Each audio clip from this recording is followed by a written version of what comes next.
Okay, if you were to tell me how Seth Rollins was going to be booked for the remainder of 2015 after WrestleMania 31 in great detail, even, I would have said you're effing nuts. And because how Seth Rollins ended 2014 with a threat to paralyze Edge and reinstating the Authority, which I kept saying it should have been saved for after the Royal Rumble, and I'll still hold on to that till the day I die, though I won't take it as seriously. But but yeah, Seth Rollins has had a mixed bag year. It was because it was filled with all this promise and was scampered by bad creative decisions and management misuse. Like, okay, let's start the rundown of what happened early 2015.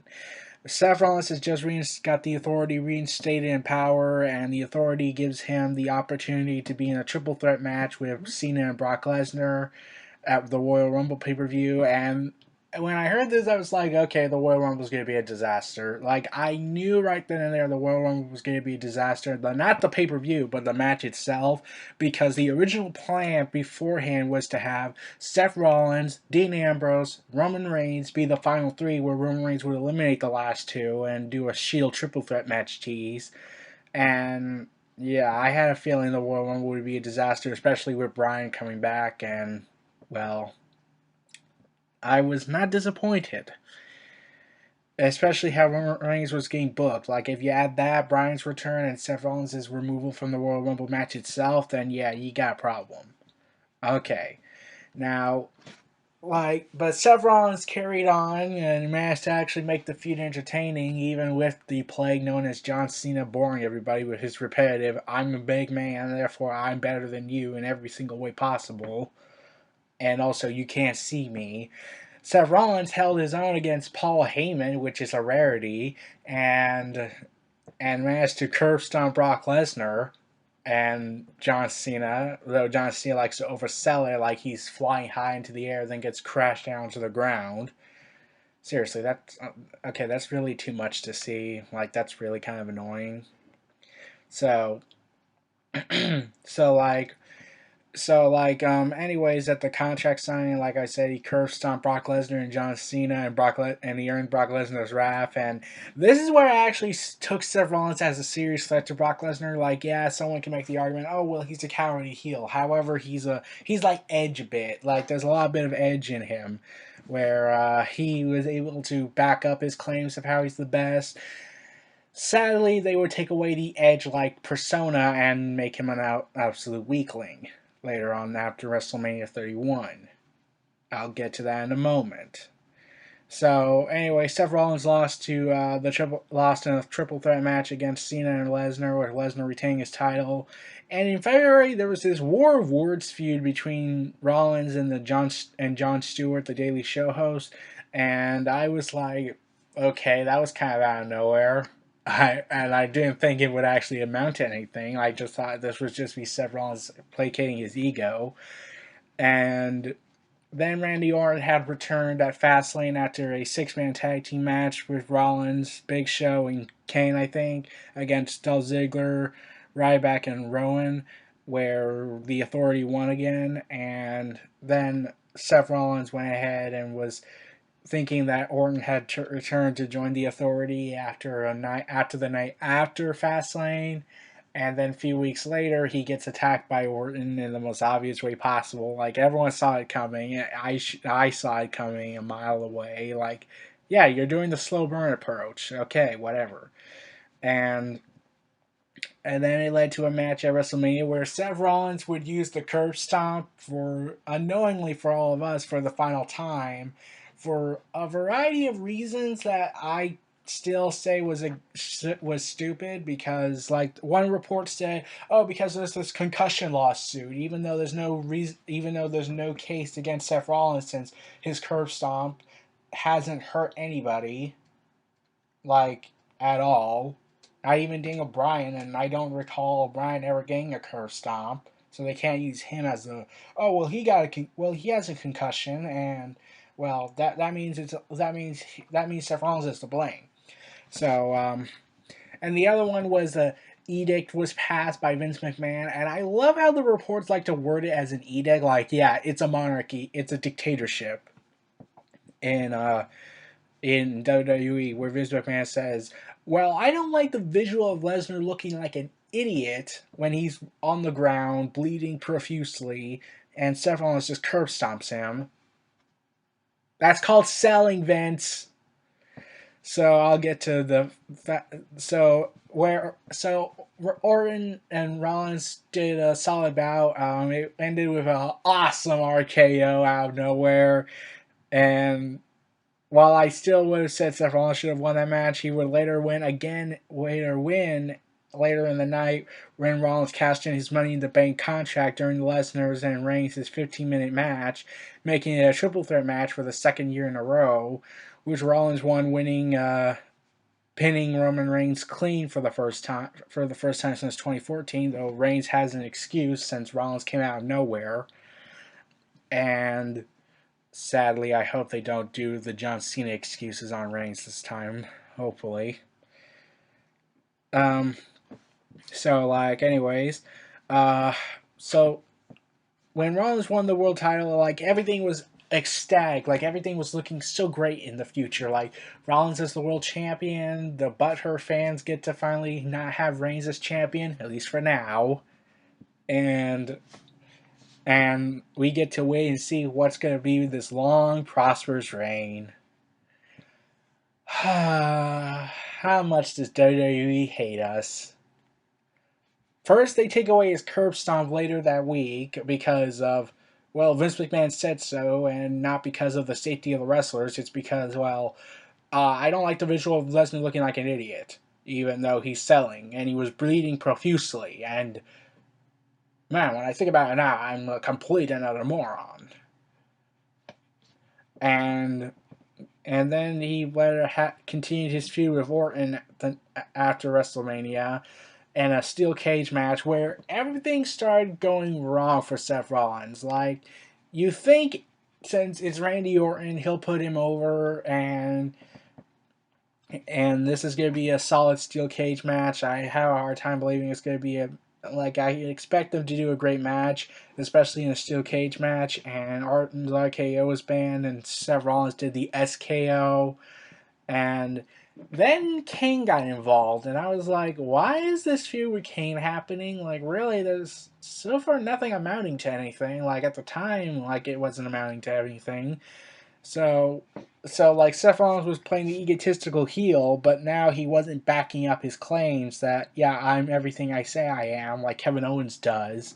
So now I'm fearing for Kevin Owens when he eventually wins the world title, though considering the WWE management hates him because, oh, he's big boned. So, but enough about Kevin Owens. I'll get to him in another video. But anyways, with this match happening, it was sort of not really being great, especially it being it mostly was a one-sided beatdown by Orton. Like, it started reminiscing me about John Cena versus Bray Wyatt in the worst steel cage match in history, with J&J Security acting like the Wyatts and trying to stop Orton from getting out of the cage, and Orton overpowering them. Though here's the main difference between the Wyatt family and J&J Security. The Wyatt family is the dominant group. J&J Security are a bunch of jobbers and enforcers for cartoonish reasons. Stooges. That's the big difference. So Rollins won with an SKO, as he called it, and he continued this war with Kane.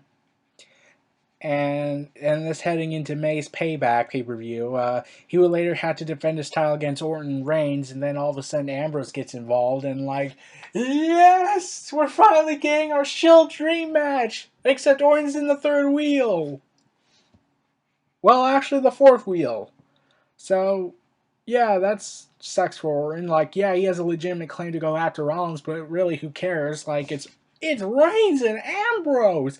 We're finally getting this match. And it happened because Dean Ambrose beat Rollins on an episode of Raw, which lasted for 20 minutes. And here's the thing: if Rollins was being booked better, I would have accepted Rollins taking a clean loss to Ambrose. But at the time, Rollins wasn't getting a good booking. Like I said, okay, this booking's so far been bad, but hopefully they'll recover from it. Like maybe they'll do something with it. So far, no.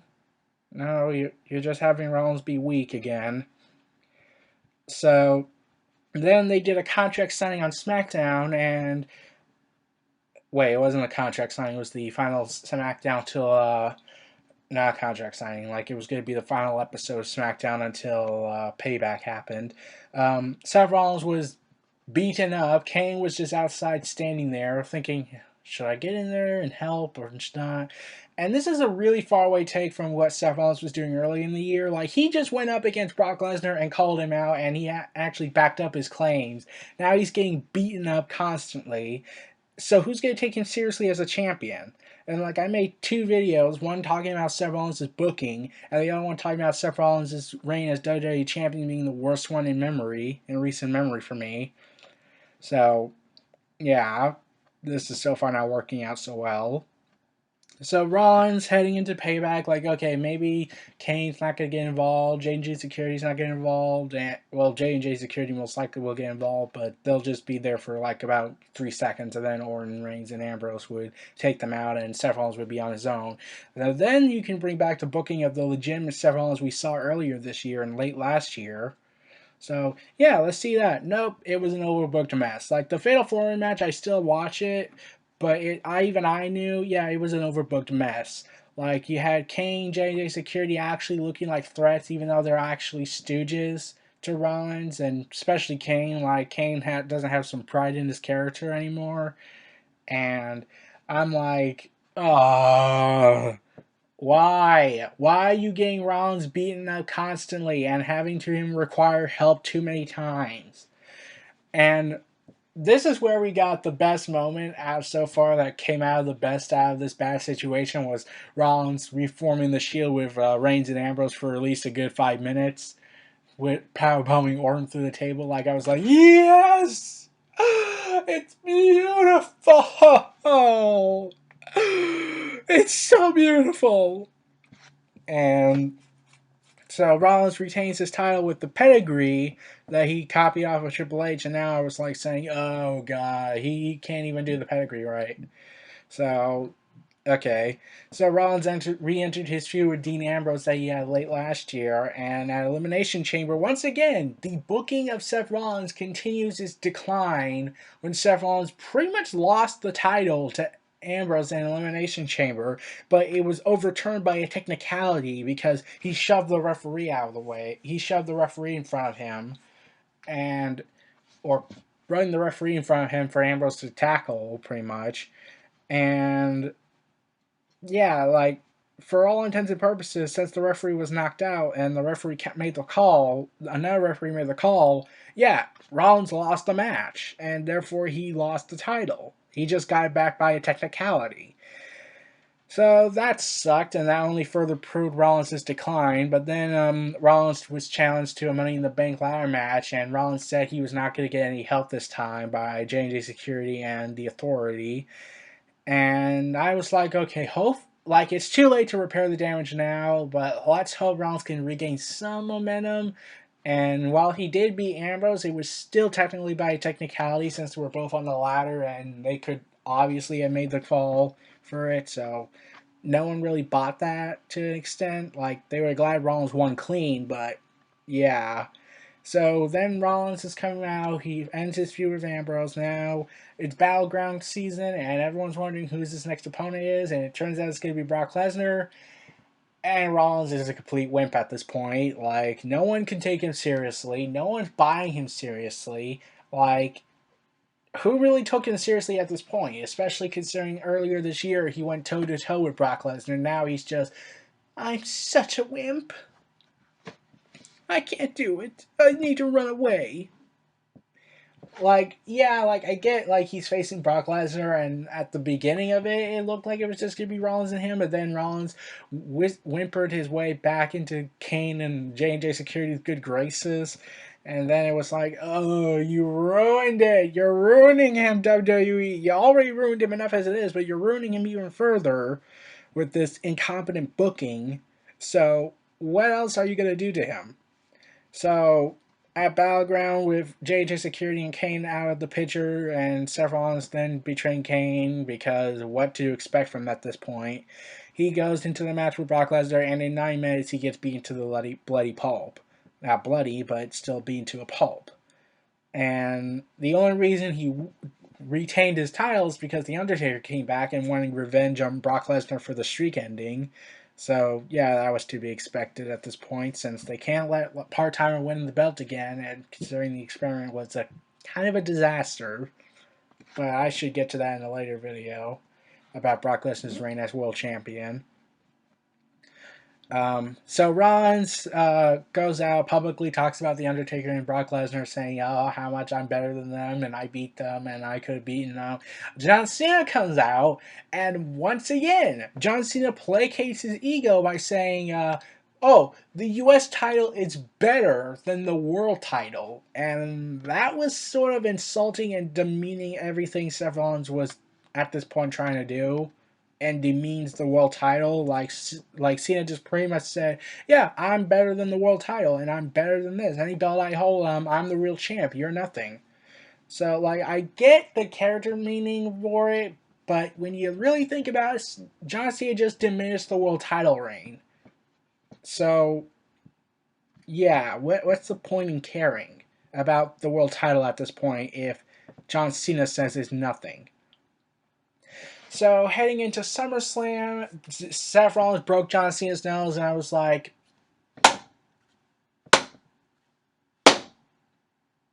"What? Yeah, I know what I just did was cruel, but like, like after his little stunt after at the night after Elimination Chamber, I pretty much lost faith in Cena as a human being, or even caring." So yeah, I still felt sorry for Cena at this point for the injury they caused because I don't want him to die or be injured, since I'm not that cruel. But I can't really feel sorry at an extent like, yeah, that sucks. Because I know Cena is going to get surgically repaired, and I know, yes, I know Cena could have been in a life situation since his nose was busted and he had a hard time breathing, I think. And, like, yeah, I felt sorry for him, but really, I kind of skipped that match. That match on Raw. Like, I heard his nose broken, but like, yeah, I just skipped that match because I was protesting against Cena at this point, where at this point I was saying, you know what? After you're stunned after the Elimination Chamber, I decide never to support you ever again. I'm not watching anything that involves you.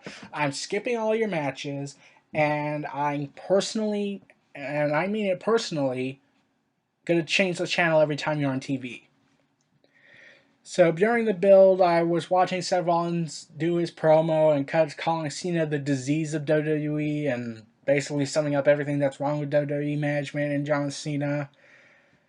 And then John Cena came out and I changed the channel because I didn't care about John Cena anymore. So yeah, I was pretty much at this point. I wanted Cena to be punished for that charity for that. Oh, I do. I care about this sick. Oh, I do charity work. Therefore, you have to like me. Attitude he was giving away. And then SummerSlam came, and I knew Seth Rollins and John Cena would do a hell of a match. But since like I said, I was protesting against Cena, I skipped that match, and I heard Jon Stewart attack Cena. I was like, yes! Thank you, Jon Stewart. You're the greatest. And Jon Stewart gave a legitimate reason where he said, I didn't want him to break Ric Flair's title reign, even though Ric Flair sold his soul to the devil. But yeah. And then I heard John Cena attack Jon Stewart, and I was like, wow, Cena, you're kind of a bully. Like, no one likes you. Are you going to beat everyone up? You're going to beat up all the children? You're going to beat up all the parents because they don't like you anymore and they don't want you to break his reign? Like, we saw Barclay Cena cheering for Jon Stewart. Are you going to attack all of them? In fact, I think you committed an aggravated assault. He's not under contract and he's not paid to be beaten up. So I think that's aggravated assault. No, I think you literally committed a crime. Jon Stewart could do a storyline where he could have had you could have pressed charges for that. And Jon Stewart can't be blamed either because, and someone could point out, yeah, Jon Stewart, did this, but yeah, Jon Stewart was the host. He could do whatever he wants at this point.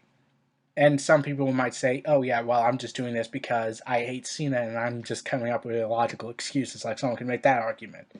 So, Seth Rollins is the first ever U.S. champion and world champion co-holder. And then he enters a feud with Sting. And, okay, like I said, this was the most pointless reign as U.S. champion I ever saw because Cena won the belt back and then attacked him after the match when Stephon says, "You know what? I had enough." But moving on from that, like at this point, okay, Sting's coming back. He's gonna do the job. He's gonna do what all the management refuses to do. He's gonna make Stephon look like a threat again, hopefully. And Cena wasn't gonna do anything about it. He was just gonna make Stephon look like a weakling. So basically, there was no care whatsoever on that. So after Rollins lost the belt to Cena at Night of Champions, he fought with Sting. And, okay, I skipped the John Cena match like I said previously, but the Sting match was okay. I was hoping it would be better, though I was willing to give it a pass since what happened to Sting in the match. So I said, okay, I really hope Sting's alright. I know I've said I hate Cena's guts and I would and I personally don't like him because of what he did. But even I did not wish for injury or death because I'm not that sick in the head. So, and then there's Sting, and he's done everything for wrestling, and he actually would put people over. But even then, I still said he didn't deserve this kind of fate, especially a neck injury, and especially the power bomb. Then I realized, yeah, something's wrong here. That wasn't planned. Sting's hurt real bad. And yet Sting was able to keep going for the next 4 minutes, and Seth Rollins won by a package roll. And I thought, oh, that was a kind of subtle performance with the package roll. That's how he beat Ric Flair. So there's that. So then, after the Night of Champions, after the match, Sheamus tries to cash in since he's Money in the Bank at this point, and then, once again, Seth Rollins gets beaten to a pulp, though this could be made with an excuse since Seth Rollins just went through 2 grueling matches. And Kane comes back and as the Demon Kane, because you can't obviously tell the difference between Kane and corporate Kane. So Seth Rollins enters a feud with Kane again, and Kane does this multiple personality disorder, split personality gimmick, and I actually found that entertaining. And with a guilty pleasure, honestly. Rollins defeats Kane in a bad match. I gave it Bleacher Report even gave it a D, and I didn't like the match. Okay, has Seth Rollins' booking been so detriment to his progress that he can't even make a good match with Kane? Daniel Bryan can do that. I thought Seth Rollins can do that. Is the booking this bad that that's what's gonna happen? Wow. Just wow. So Corporate Kane is fired from Director of Operations. Demon Kane is back full time. And then we were getting ready for let's see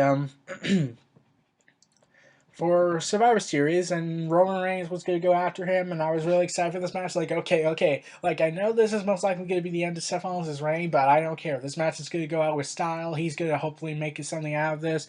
And then injury happened. He got a torn ACL, MCL, and meniscus after a botched sunset flip powerbomb. And Rollins finished the damn match after I heard. He did a pedigree, even with a torn leg, pretty much. And I was like, you're a soldier, man.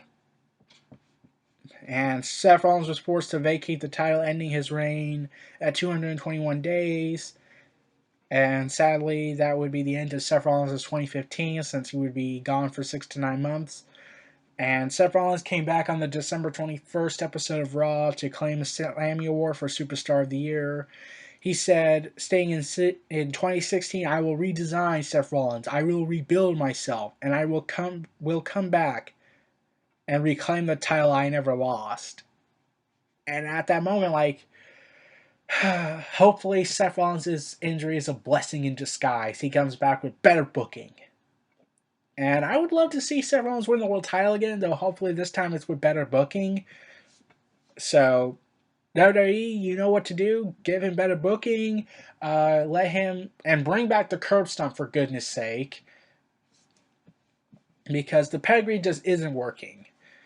And especially since it's kind of copying Triple H, since a lot of fans hate this concept of, oh, well, this wrestler's like this. So that means, and let me get to what happened in like early November where Seth Rollins compared himself to Shawn Michaels. Shawn Michaels came out and says, well, if you're that, that means you're not as the best because the original will always be the best. And yeah, that pretty much pointed out the obvious, like, okay, it's fun to make comparisons, but at the end of the day, they're the first this guy, not the second coming of this guy. And that pretty much summed up everything. And the pedigree, that summed up the entire pedigree problem. Like, Seth Rollins is copying the pedigree, and Triple H is obviously making him his self. So basically, why are you making Seth Rollins look weaker than ever? And from what I gathered, Vince McMahon wanted to do the Edge style storyline, and Triple H wanted to do the disappointed angle, and that sadly didn't build to anything since it was originally reported Seth Rollins and Triple H might have been a planned match for next year, and that never amounted to anything. So when you think about it, Vince McMahon is sort of in the right. I would have came up with a compromise, like Triple H can do the disappointment angle because he's jealous and he's just faking disappointment, and really Seth Rollins is doing better than him than he ever did when he was first champion, and that could have made the storyline interesting and actually work. So there's that. So Seth Rollins will redesign, rebuild, and reclaim his title and rebuild himself better than ever. I'm hoping he gets better booking when he comes back next year, in the middle of next year. This was Neo Reality Entertainment. Feel free to like, comment, subscribe, and donate, and stay tuned for more.